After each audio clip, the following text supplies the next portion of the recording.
When I was a couple weeks short of my 70th birthday, I started thinking about my mother's mother, who lived to be 100, and her mother, who lived to be 102, and my father, who lived to be 90, longer than anyone we had ever heard of in his family. I began to think that maybe our generation could be the first to routinely live to be 100.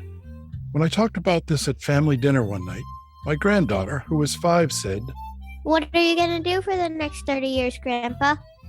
Hello, I'm Dr. Janet Price. And I'm Gregg Kaloustian. And we are Oldish. And this is our podcast, Oldish. If you're oldish or know someone who is, please join us every week for conversations amongst ourselves And our special guests about what it means to be oldish in the 21st century.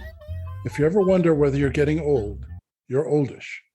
Hi, I'm Janet, and I'm oldish. Hi, I'm Gregg, and I'm oldish. And this is our podcast, Oldish, Conversations on Aging in the 21st Century.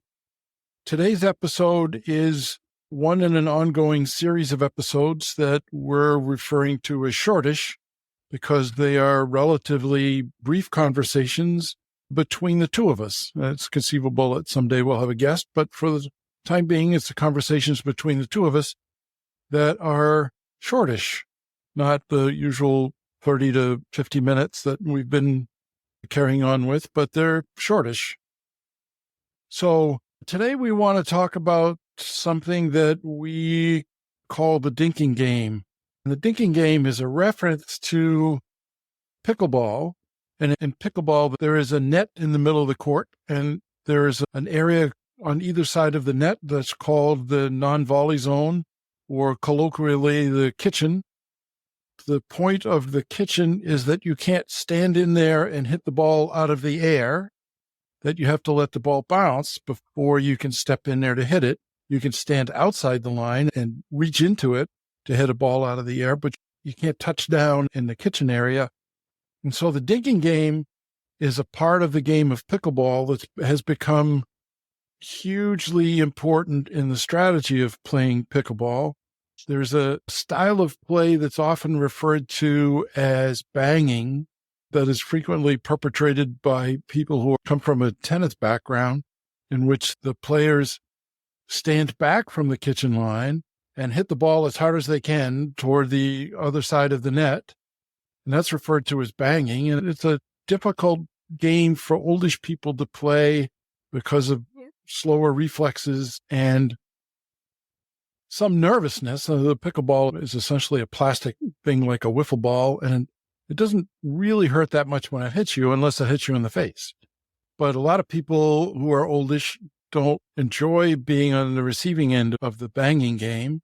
The Dinking game takes place up close to the net, just outside the kitchen zone. Both teams do their best to stay close to the net, just outside the kitchen. The ball frequently is hit just over the net and bounces once. And the way that it plays out is that it requires softness, it requires finesse, and it requires patience. The ball goes back and forth just over the net, and it's not hit hard, so it's not hard to catch up to it and hit it back again. And the ball goes back and forth softly over the net, relatively softly over the net. Very frequently, who wins the Dinking game is the player with the most patience. If you try to hit the ball to win before it's the right ball to hit to win, you're going to hit the ball into the net, or you're going to pop it up, and the player on the other side is going to have an easy shot to bring it back to you. So it requires a lot of patience. It requires a lot more skill than the banging game does. Banging requires more reflexes and some strength than the Dinking game does. So the Dinking game kind of gave rise to our idea of having some shortish episodes here, because the Dinking game is relatively short. A whole pickleball game takes probably 12 to 15 minutes. And so the Dinking portion of that in any given instance takes a minute or two. So they're relatively short. They do require some finesse. There's strategy involved in it. Frequently we'll play the ball just out of reach, or you hope that it's just out of reach.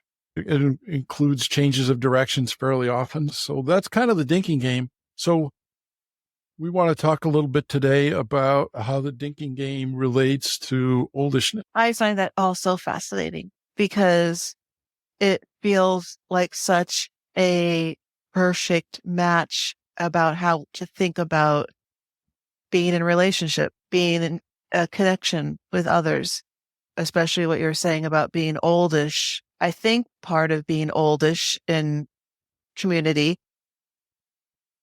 the goal for many is to do that with finesse, to have patience, to be gentle with each other, to have a softness. And we can be, and maybe many people up before becoming oldish go through life kind of banging, just get out of the way. I've got a goal. It's a professional goal or a personal goal. I'm going to get there no matter what. And maybe that works for people when they're younger. But I would say that hopefully human beings are moving towards, and maybe by the time we're oldish, moving to a place that, first of all, we don't have that intensity of needing to get to a specific goal, but we still have the desire, as we've talked about in previous episodes, to continue to follow our goals and our bucket lists and what do we want to do in this part of our life. And as we think of those things as the best way to get there, banging, pushing our way through to our desired goal, and what does that mean for relationships, which become, I would say, are always important, but become more and more important as we're aging, as we're oldish.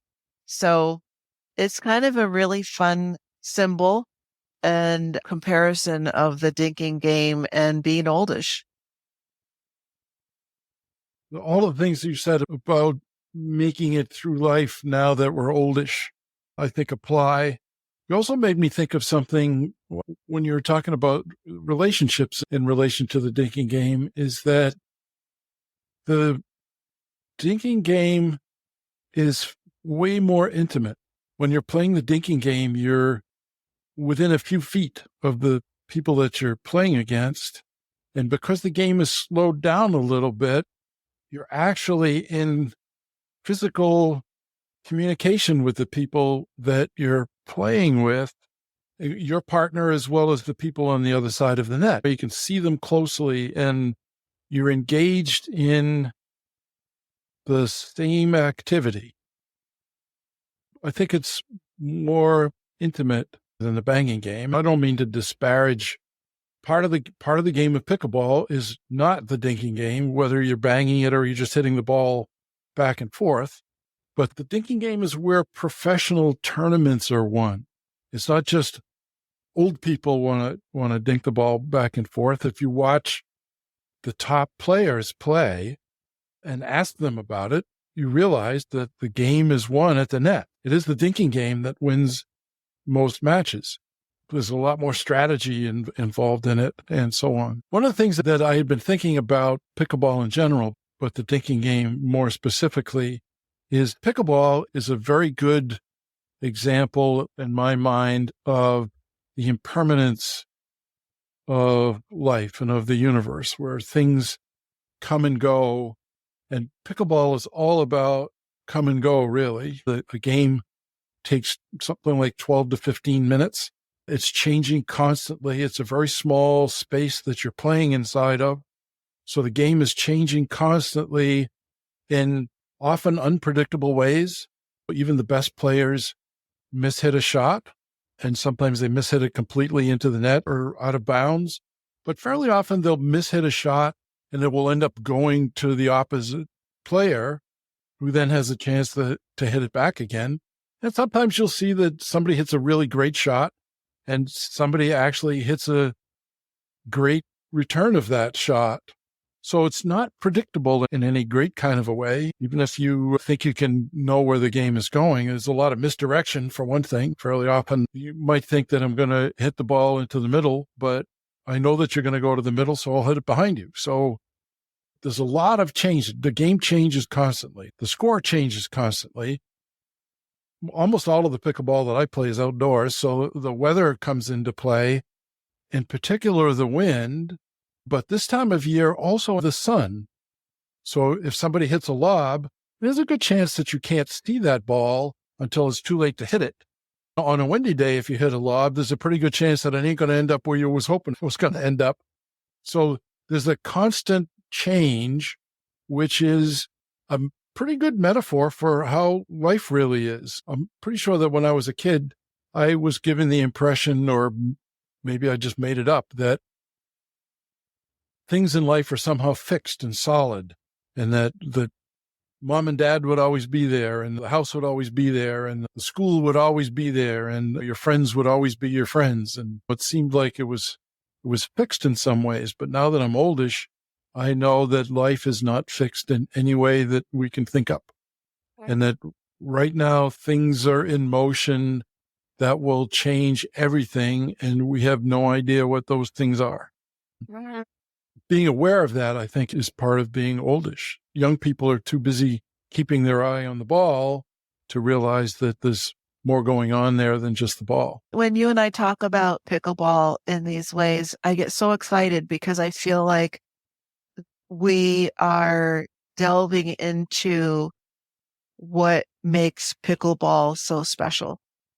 So as it's being declared that pickleball is the fastest growing sport in our country, I don't think many players stop to think about why is that, or might think, yeah, it's just a lot of fun, which is true. And I think there's all these things going on, about community, about just joining together to play a game. And it's all these other things, So the Dinking game, as you were talking, I was thinking about, there's something for me about, I like thinking about negotiation skills in the sense of how do you work together to hear each other, to see each other, to come to decisions collaboratively. I'm not exactly sure how it relates because we're on different teams and we're each trying to win. Makes me think about playing doubles. So when you're playing doubles, there's two of you on the same side. You're working together to win the game, get the point. So there has to be some often unspoken, but sometimes spoken communication between the two of you. But I also think there's some of that across the net, which is, again, I think there's a lot underneath the game of pickleball that is essential to humanity. Our best selves has the potential for our best selves, whatever age we are. But I think we're especially thinking about a lot of these things when we're oldish, the impermanence of life. And I also made me think about one of the important lessons of life is what do we have control over and what do we need to let go of? So as you were talking about the weather, we don't have control over that. So we might think that we're really good at lobbing, but if it's windy or if the sun's in our eyes or all the things that can happen, then we have to let go of what that's actually going to look like. I get very excited about thinking about how all of this connects with us on a very basic level as human beings and what the opportunities are for connection, for recognition, for appreciation, for celebration of each other together. So who knew that pickleball would be so rich? A lot of people think it's just a game, and a lot of people think it's a silly game, but it really is rich. Mm-hmm. Yeah. Yep, there's a lot going on, but that may be an oldish attitude. I don't know. I don't know, but we see that it's becoming more and more and more popular. So I know many sports are popular, but there's something about pickleball that I do think is unique. And I think that in our conversations with each other and with others that have come on our show, and I'm sure will come on our podcast to talk about pickleball, we're discovering more and more about these pieces of pickleball that do draw us together. One of the reasons that pickleball is growing as fast as it is that it's practically the only sport that you can take up when you're oldish. Yeah. I see a lot of people that never played sports before who are playing pickleball in their oldish years. And there are different levels. I can't play against a 40-year-old. Well, I can, but not for long. But oldish people can play against oldish people for sure. It's a great way to have something to do athletically, which is not the case with a lot of other things. Yeah. Athletically and socially. And yeah, I think it was great to talk to you in this shortish episode. There's always more to talk about when the subject is pickleball, and I'm sure we will. Yes, we will. This is not the last of the shortish episodes, and certainly not the last of the Dinking game episodes. So we'll talk again soon. Good. Thanks, Janet. And anyone listening who has thoughts or comments, please send them to us through our website, either written or recorded messages. We'd love to hear from any of you. Yes, and the website is www.oldish.me. Bye all. Bye, Janet. Bye, Gregg. Bye, everyone. That's it for now. Thanks for listening. We enjoyed our visit and hope you did too. Our next episode will be another in our new series, Shortish. We'll be talking about Father's Day, our own fathers, and what Father's Day means to us. We'll publish it on Father's Day. You can leave comments or requests for topics or guests on this or other episodes at www.oldish.me. There's a link there too if you've wondered how you can help support our podcast. If you like what you heard today, please tell a friend and rate and review our podcast on Apple Podcasts or wherever you listen to podcasts.